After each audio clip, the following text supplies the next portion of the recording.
What's good, YouTube? It's your boy Machiavelli, and I'm back with another reaction video, man. I think it's been a while since I reacted to Sadhguru, only because I needed a break from old boy, man. Like, he was preaching so much, and I learned a lot as far as, like, my eating habits and, just being a little bit more healthier and everything, man. And sleep-wise, learned a lot. So, at some point, I just feel like, damn, I feel like I, I feel like I learned everything already. But this is man who insulted Sadhguru got angry. Sadhguru's best and furious replies to him. Without further ado, man, let's get it. And not only that, but some of these is like Sadhguru's savage moments. So I feel like I should be getting those too, on top of what I've already learned about Sadhguru and the things that I can actually use in my daily life. But without further ado, man, let's get it.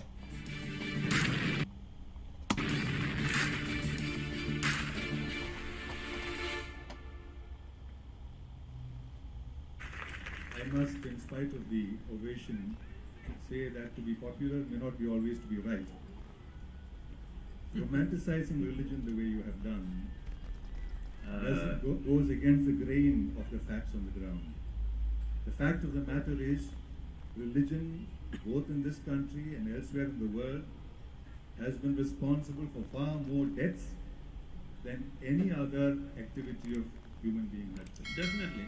I'm not The disagreeing fact with that. is, No, you're not making the distinction between seeking and believing. no, we'll come to that. Let No, me no, say no, my no. piece. You cannot come to that later.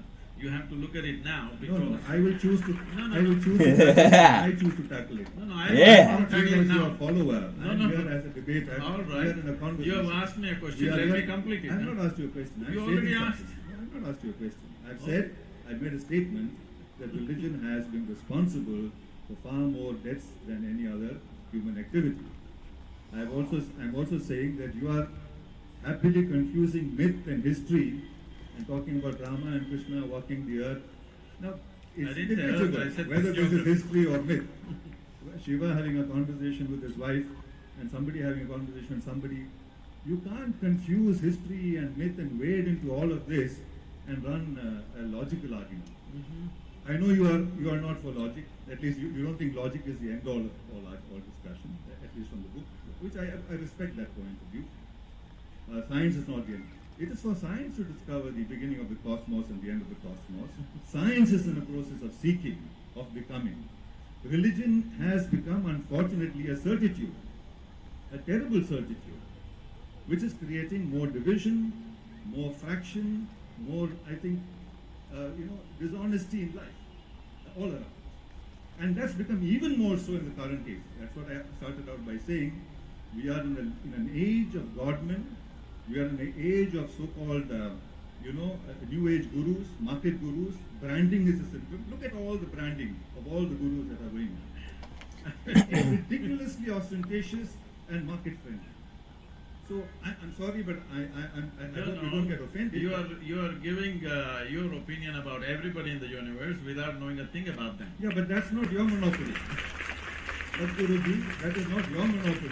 I'm not here to pass a judgment on you or anybody else. No, because you said that about me. I'm saying. But you're saying these are market forces, these are godmen. Whoever in this country called himself a god man. Only the goddamn journalists are doing this all the time. Sure. I'm not exempting. My persona as a journalist does not prevent me. Have you seen one person who said I'm a god man? Of course, you are saying that. In your book, you are saying that. What I'm saying? You are saying, I will do this, I have magic, I create all these things, I touched and created vibrations, I created power there. You are talking like a magician. I think Towards the last pages of you, please reread your book. I think you need to little educate yourself about English language then. How did I make a mistake? You're making up things. Please, you're making up things. If you do not understand the way the book is written, you will need 10 readings to get it. No, I don't intend reading it more than once, but I have read it once. If this is the With due conclusion respect you to made, you. obviously you didn't get it. No, towards the end of the book, you are talking about the need for more and more temples.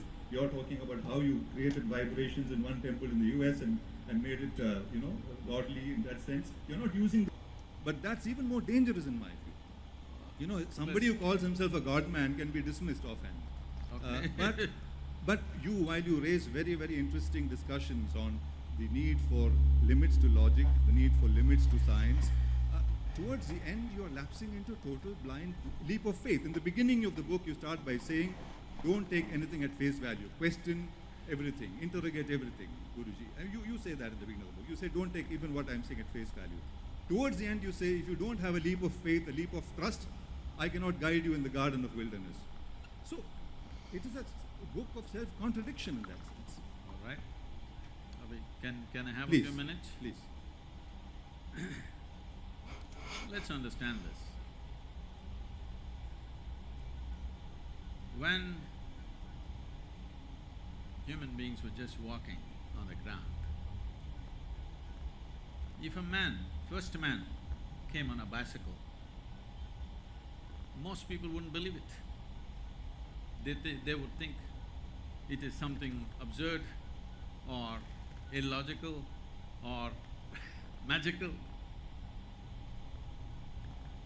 It would take a lot of convincing before people who are stuck in their own logic understand there is a way to ride on two wheels. I'm not even talking about an airplane, I'm talking about a bicycle.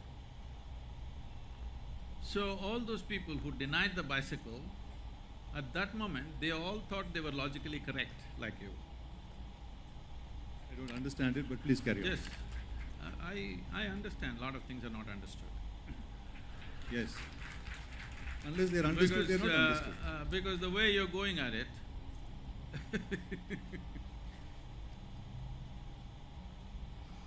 whatever this leap of faith business you're talking about, there is no question of faith here. We are talking about a dimension beyond your present level of perception and understanding.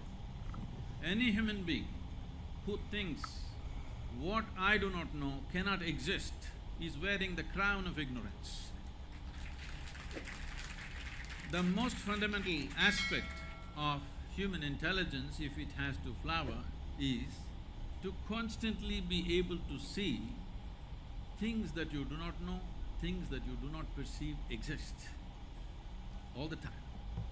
This has been the exploration of science, this has been the exploration of every spiritual being. If you do not understand the difference between crude logic which binds you down and the logic which evolves you into a different dimension of existence, that is what we're trying to change. That is what we're trying to touch people with, that they do not have to limit themselves to their present dimension of logic and intelligence. There is a way to transcend this, there is a way to touch other dimensions of life. You thinking anything that you don't understand cannot exist is… Well, so now that you have told me what I'm thinking, let me say what I think. What I think is not exactly what you are saying I'm thinking. No, what you said, otherwise I'm not delving into your There's an mind. understanding problem there as well. Let me explain what I meant, or what I think many people here also know what I meant. The simple fact is, science is never a certitude. Theory of science is always based on falsifiability. Falsifiability is the basis of science. Religion and spirituality, may not be spirituality so much, religion You better certainly. make the distinction. You must make the distinction. Yes, I'm making the distinction. I am suggesting that you do make the distinction in some parts of what you're writing, but you tend to oversee the distinction, and that to me becomes very dangerous, particularly in the times that we live in, because the dominance of religion in public affairs, in the public sphere, is creating more divisions than unity. That's very obvious before us, the kind of tensions that we in society. I don't think it is true that this was always the case. I think it's become more acute, at least in my lifetime of the last 30, 40 years. I can see there's been a progression for the worse. So either I'm seeing it with jaundiced eyes, deliberately, perversely, I don't see why I should do that, or there is a real problem there. See, people have always been religious, all right? But religion as it was propagated here was never an absolute. There's only a debate.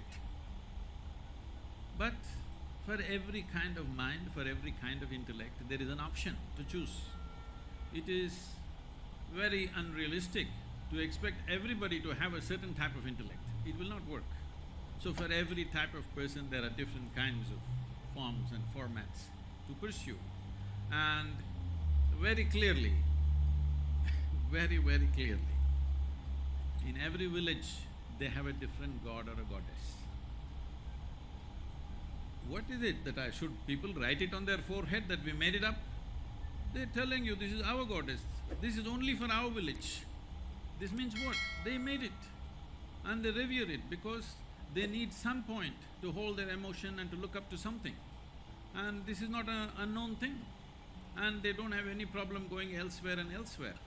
So that type of religion has been there. But first of all, we must understand this. This has been a land of seeking.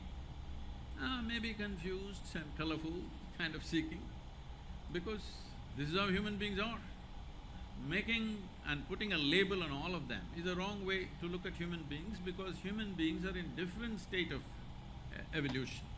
You have to respect where they are and see how to take them to the next place. The last part of the book which is bothering you is to take you to the next place. Yeah. Moments like those,